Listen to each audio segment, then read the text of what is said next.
اعوذ باللہ من الشیطان الرجیم بسم اللہ الرحمن الرحیم وَيَحْلِفُونَ بِاللَّهِ إِنَّهُمْ لَمِنكُمْ وَمَا هُمْ مِنكُمْ وَلَكِنَّهُمْ قَوْمٌ يَفْرَقُونَ لَوْ يَجِدُونَ مَلْجَأً أَوْ مَغَارَاتٍ أَوْ مُدَّخَلًا لَوَلَّوْا إِلَيْهِ وَهُمْ يَجْمَحُونَ صدق اللہ العظیم۔ وَيَحْلِفُونَ بِاللَّهِ إِنَّهُمْ لَمِنكُمْ، یہ منافقین اللہ کی قسم کھا کر کہتے ہیں انہم لمنکم، کہ بے شک وہ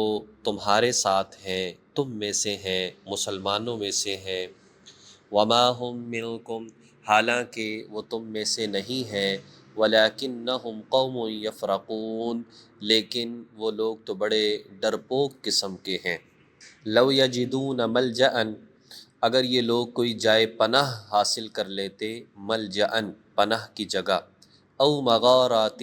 یا کسی قسم کی ان کو سرنگ میسر آ جاتی، غار پہاڑوں کے درمیان جو سرنگیں ہوتی ہیں، غار ہوتے ہیں، اگر یہ ان کو مل جاتی، اور یہ بڑی جو ہے جنگ کے موقع پر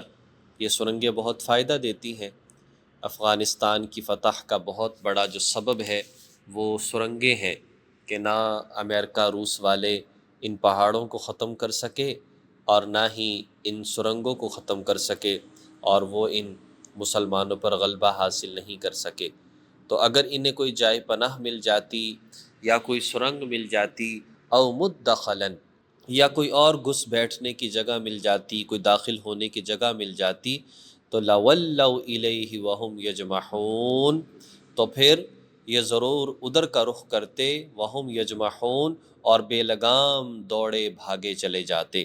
لَوَلَّوْا، تو یہ اسی کا رخ کرتے، وَهُمْ يَجْمَحُونَ، اور تیزی سے اس طرف بھاگے چلے جاتے۔ جمحہ کہا جاتا ہے جب گھوڑا بغیر لگام کی فکر کیے تیزی سے چلا جائے تو اسے جمحہ کہا جاتا ہے۔ ان آیات میں جیسا کہ پچھلی آیات ہی سے منافقین کا تذکرہ چل رہا ہے، اب چونکہ یہ دور ایسا تھا جس وقت میں جزیرہ عرب میں مسلمان ہی مسلمان تھے، غیر مسلموں کو یہاں پر رہنے کی گنجائش نہیں تھی، اجازت نہیں تھی۔ اب منافقین کوئی اور تو جگہ انہیں مل نہیں رہی تھی، اس لیے کہ ہر طرف مسلمان تھے، کوئی جائے پناہ نہیں، کوئی ایسی چیز نہیں، کوئی ایسی جگہ نہیں، اور یہ رہنا بھی یہیں پر چاہتے تھے، تو یہ اسی صورت میں رہ سکتے تھے جب کہ یہ مسلمان ہوتے۔ تو اس لیے قسمیں اٹھاتے کہ ہم تو مسلمان ہیں، ہم تو تمہارے ساتھ ہیں، اور پھر ٹوٹی پھوٹی دکھانے کے لیے نمازیں بھی پڑھتے۔ تو یہ بات یہاں پر ذکر کی ہے کہ یہ لوگ قسمیں اٹھاتے ہیں، اگر بھاگنے کا کوئی راستہ ہوتا یا کوئی اور ان کے پاس جگہ ہوتی پھر تو وہاں چلے جاتے، لیکن بامر مجبوری یہ دکھانے کے لیے اسلام کا اعلان کرتے ہیں۔ تو فرمایا کہ اے مسلمانوں، یہ تم میں سے نہیں ہے، یعنی یہ بات سمجھائی گئی ہے، لیکن اس وقت میں چونکہ نکالنے کا حکم ابھی تک نہیں آیا تھا، بعد میں اس طرح کا حکم بھی آیا ہے، اور باقاعدہ طور پر جو ہے منافقین کے ساتھ سختی بھی کی گئی۔ تو کہا کہ یہ تو ڈرپوک قسم کے لوگ ہیں، کھلم کھلا مقابلہ بھی نہیں کر سکتے، اور یہاں سے بھاگ کر کہیں اور جا بھی نہیں سکتے۔ تو اس طرف اشارہ فرمایا۔ وَمِنْهُمْ مَن يَلْمِزُكَ فِي الصَّدَقَاتِ، اور فرمایا کہ ان منافقوں میں سے ایک ایسا شخص بھی ہے، يَلْمِزُكَ، جو آپ پر الزام لگاتا ہے، فی الصدقات، صدقات کی تقسیم میں۔ فَإِنْ أُعْطُوا مِنْهَا رَضُوا، اگر اس میں سے اس کی مرضی کے مطابق دے دیا جائے تو خوش ہو جاتا ہے، راضی ہو جاتے ہیں۔ وَإِن لَّمْ يُعْطَوْا مِنْهَا، اور اگر اس میں سے ان کی مرضی کے مطابق نہ دیا جائے، إِذَا هُمْ يَسْخَطُونَ، تو وہ ناراض ہو جاتے ہیں۔ اب بات اصل میں یہ ہے،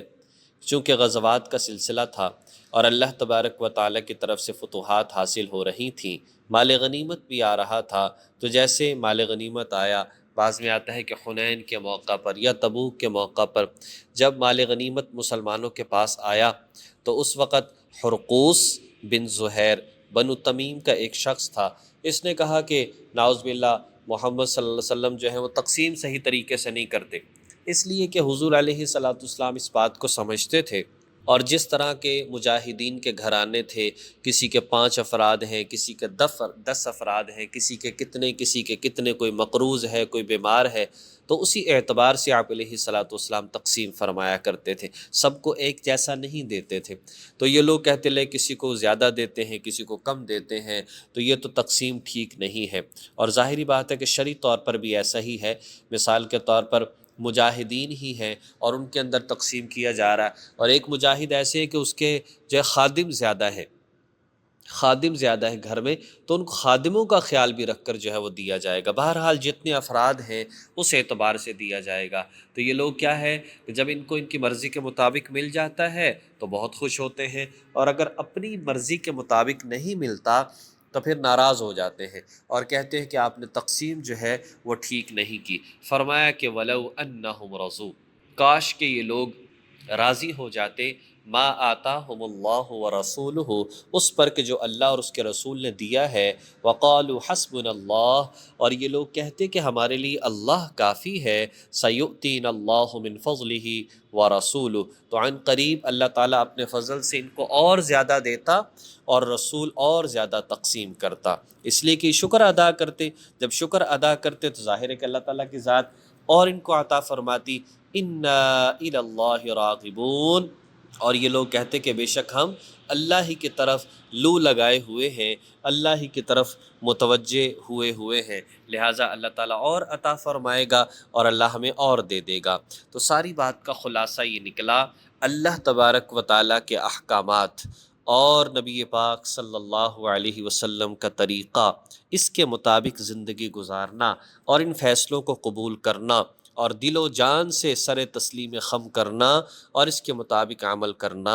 اسی کے اندر کامیابی ہے۔ جہاں پر انسان نے اعتراض کیا شریعت کی باتوں پر، قرآن اور حدیث کی باتوں پر، وہیں پر اس کی الٹی گنتی شروع ہو جاتی ہے اور انسان پستی، تنزل اور بربادی کی طرف جانا شروع ہو جاتا ہے۔ جس قدر اللہ اور اللہ کے رسول کے احکامات کو اپنے سامنے رکھتا ہے اور ترجیح دیتا ہے تو گویا یہ ترقی کے زینوں پر چڑھتا چلا جاتا ہے۔ اور دوسرا یہ ہے کہ صدقات، خیرات، ان کو تقسیم کرنا چاہیے، اور انسان اللہ تبارک و تعالی عطا فرمائے تو پھر انسان کو خرچ بھی کرنا چاہیے۔ حضرت عمر بن عبدالعزیز رحمۃ اللہ علیہ کے زمانے میں اس طرح کا دور تھا جب سب ادا کرتے تھے، ہر ایک کا ذہن یہ ہوتا تھا کہ ہم ادا کریں، تو لہٰذا رات کو بوریاں درہم اور دنانیر کی جمع کی جاتی اور صبح جو ہے بازاروں کے اندر لے جایا جاتا اور لوگوں کو تلاش کیا جاتا۔ جس کسی سے کہا جاتا کہ جی یہ زکوٰۃ کا مال ہے، آپ لینا چاہیں تو اس میں سے لے لے، وہ کہتا بھی میں تو خود دینے والا ہوں، مجھے بھی کوئی بندہ بتاؤ جس کو میں دے دوں، تو مطلب لینے والا کوئی نہیں ملتا تھا،